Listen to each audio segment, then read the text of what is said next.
लोग बात करेंगे गुड़हल पौधे की केयर के बारे में। हम लोग जानते हैं कि ये जो गुड़हल का पौधा है जिसका बोटेनिकल नेम हिबिस्कस होता है, हिबिस्कस रोजा चाइनेंसिस, इसमें हम लोग देखेंगे बारिश के दिनों में, गर्मी के दिनों में बहुत ही अच्छी फ्लावरिंग होती है। जैसे कि हम लोग देख रहे हैं हमारा प्लांट कितना ही हेल्दी है, इसमें हर एक ब्रांच पर बहुत सारी कलियां हैं और ये लगातार फ्लावरिंग कर रहा है। लगभग जो है मान लीजिए कि अप्रैल के बाद से सारी फ्लावरिंग इसमें हो रही है।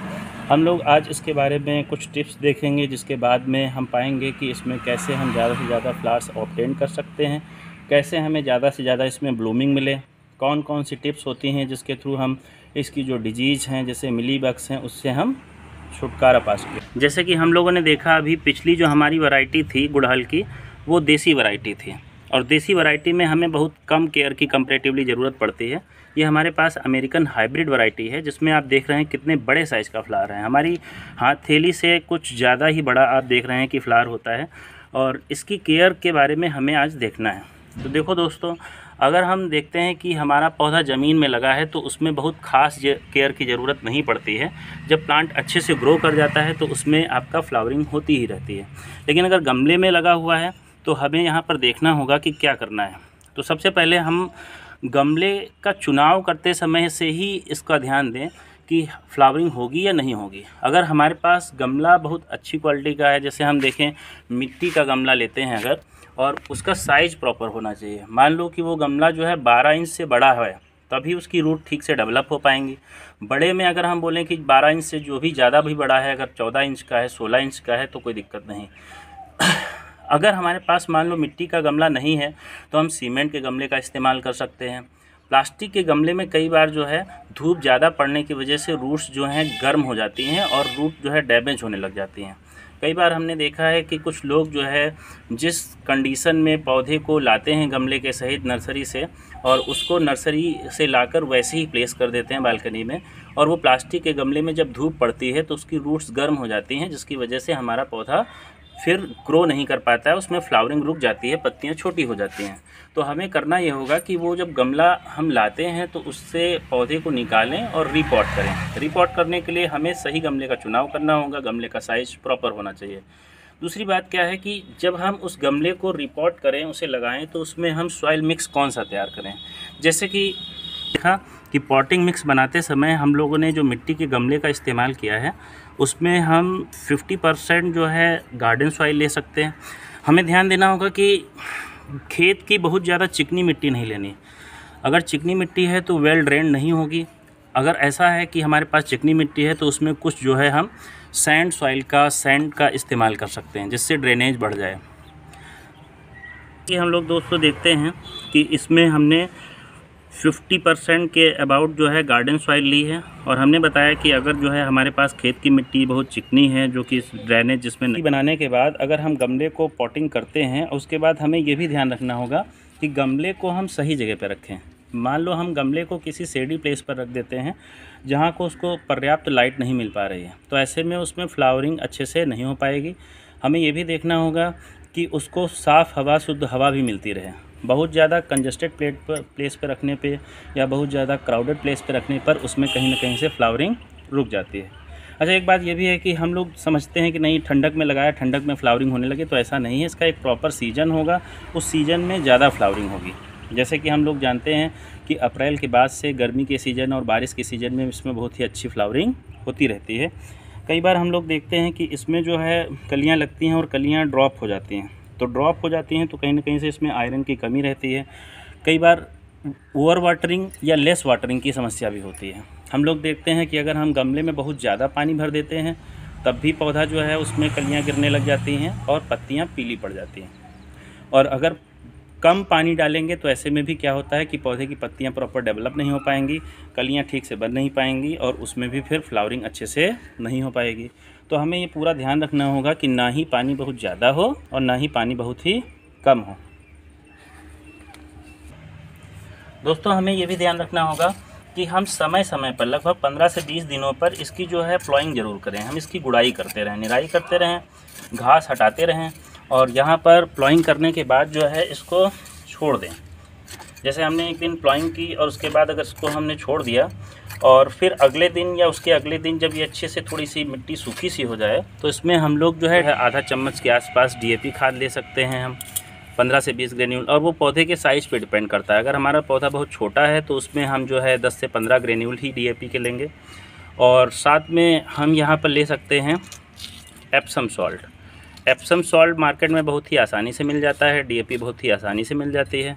आधा चम्मच हम लोग जो है ले सकते हैं एप्सम सॉल्ट। हम लोग जानते हैं कि एप्सम सॉल्ट लेने से क्लोरोफिल बहुत तेज़ी से बनता है और पौधा पत्तियां बहुत ही हेल्दी होती हैं, जिसकी वजह से आगे चलकर फ्लोरल बड जो है अच्छे आते हैं। एप्सम सॉल्ट है और ये हमारे पास DAP है। इसके साथ हम लोग जो है इसको कुछ रेगुलर इंटरवल पर हल्दी भी इस्तेमाल कर सकते हैं। जैसे हम आधा चम्मच हल्दी इस्तेमाल करेंगे तो आप सब लोग जानते हैं कि ये एंटी फंगल प्रॉपर्टी की होती है। साथ में हमने कुछ ये भी नोटिस किया है कि इसको डालने के बाद फ्लावर्स बड कुछ ज़्यादा ही आते हैं। तो आप जो है हल्दी का इस्तेमाल करें। और साथ में अगर आपको मिल सकता है तो हम सीवीड एक्सट्रैक्ट ले सकते हैं कुछ क्वांटिटी में। तो हम इन चारों को आधा आधा चम्मच, या पौधा अगर आपका छोटा है तो कम मात्रा में लें। आप पौधे के साइज़ के हिसाब से ही इन फर्टिलाइज़र का इस्तेमाल करें। अगर हम ज़्यादा मात्रा में इस्तेमाल करेंगे तो पौधे का नुकसान भी हो सकता है। तो पौधा अगर आपका गमला छोटा है, जैसे आपका 8 इंच का किसी का गमला है, 10 इंच का गमला है, तो इनकी क्वांटिटी भी आप इसकी तुलना में आधी कर दें। या फिर बड़ा गमला है, मिट्टी में लगा है, तो आप ज़्यादा भी इस्तेमाल करेंगे तो कोई नुकसान नहीं है। हम पौधे के साइज़ के हिसाब से ही इनको मिलाएंगे। हमने प्लॉइंग कर ली, 1-2 दिन इसको छोड़ दिया। मिट्टी जब सूखने लगी तो इन सभी को हमने मिक्स कर लिया। और मिक्स करने के बाद जो है हम इसको मिट्टी में मिला देते हैं। जैसे कि हमने इसको मिला लिया आपस में, और इसको हम मिट्टी में मिला देते हैं। पौधे के चारों ओर जो है हम इसको बिखेर देंगे। एक ही जगह पर ढेर नहीं लगाना है। और हमें ध्यान रखना है कि इसको जो है मिलाने के बाद हल्की सी मिट्टी से इसको जो है ढक देना। इस तरीके से हमने इसको ढक दिया। ये बात है। तो दोस्तों, हम लोग जो है इसमें इनऑर्गेनिक फर्टिलाइज़र तो इस्तेमाल कर ही सकते हैं। आप लोग घर के जो किचन वेस्ट होते हैं उनका भी इस्तेमाल करके इसमें फ्लावरिंग को बढ़ा सकते हैं। जैसे कि हम लोग जानते हैं कि घरों में प्याज का छिलका बहुत ही नॉर्मली मिलता रहता है। तो प्याज का छिलका, केले के छिलके अगर काट के हम जो है पानी में डाल के रखते हैं और उससे हम लिक्विड फर्टिलाइज़र तैयार कर लेते हैं। और उस लिक्विड फर्टिलाइज़र को हम 15 से 20 दिन पर अगर इसमें डालेंगे, इसकी रूट्स में, तो अच्छी फ्लावरिंग होती है। आप समझ लें कि यहाँ पर जो पौधा होता है ये एसिडिक सॉइल, मतलब अम्लीय जो मिट्टी होती है उसमें ग्रो करता है। और अम्लीय मिट्टी बनाने के लिए हम तमाम तरीके इस्तेमाल कर सकते हैं।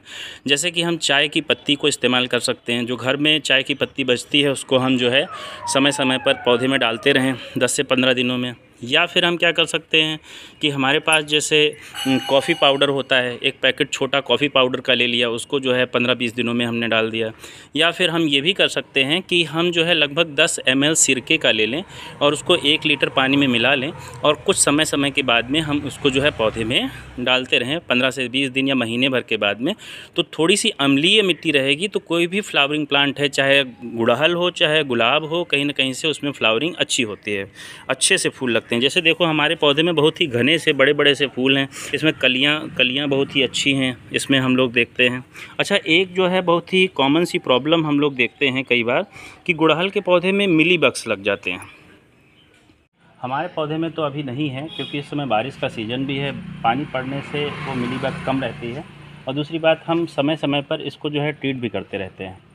आप लोगों को अगर मिली बग की समस्या है, जिसमें हम देखते हैं जो एकदम इसका कल्ली है, जिसमें हम बोलेंगे इसका जो बिल्कुल टिप पार्ट है उस पर वाइट कलर के जो है इंसेक्ट जैसे दिखेंगे, तो हमें ट्रीट करने के लिए घरेलू नुस्खा अपना सकते हैं। अपने क्या कर सकते हैं कि इसमें जैसे एक शैम्पू का पैकेट लें और कुछ लिक्विड डिटर्जेंट लें और 1 चम्मच जैसे लिक्विड डिटर्जेंट ले लिया, 1 चम्मच हमने शैम्पू ले लिया और हम उसको जो है आधी लीटर पानी में घोल लेते हैं और उसको समय समय पर स्प्रे कर दें।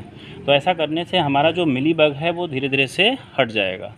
और अगर आपके आसपास में कोई जो है सीड्स वाली दुकान है, फर्टिलाइज़र जहाँ बिकते हैं, तो उनके पास भी हम जाएंगे तो हमको जो है मिली बग रोकने के लिए कोई ना कोई वो दवाई दे देते हैं। अगर हम इसको रेगुलर स्प्रे करते रहें या रेगुलर जो है हम पानी से भी स्प्रे करते रहेंगे तो मिली बग कंपैरेटिवली कैसी रहती है, कम रहती है, उस तुलनात्मक रूप से उस पर कम लगेगी। मिलीबग लगने से हमारी जो कलियां हैं वो भी ठीक से विकसित नहीं हो पाती हैं, और कलियां लग भी जाती हैं तो उससे फूल नहीं बन पाते हैं।